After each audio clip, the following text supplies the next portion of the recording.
мне приходилось по крупицам переводить очень сложные тексты. Я советовалась со специалистами по крымско-татарскому языку и литературе, мифологами и фольклористами. На это ушло несколько лет.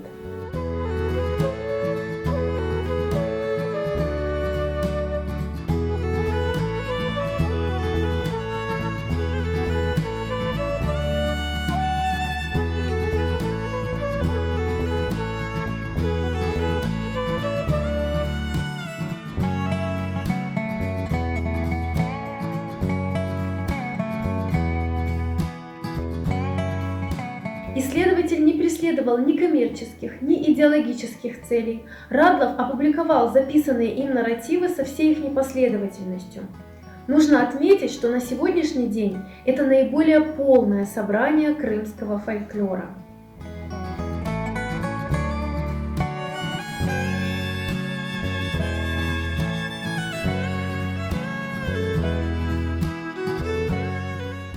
Книга Радлова «Наречия Крымского полуострова» состоит из двух частей – крымско-татарской и караимской. Самая обширная категория в обоих частях – это прозаические нарративы – сказки, легенды, предания и анекдоты. Сказки – самая многочисленная жанровая категория в сборнике.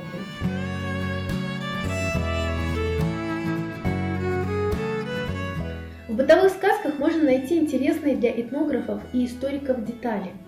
Например, мы узнаем, что в степной части Крыма люди сыпали золу из очагов в определенное место, образовавшиеся со временем холмы служили местом общения местных жителей.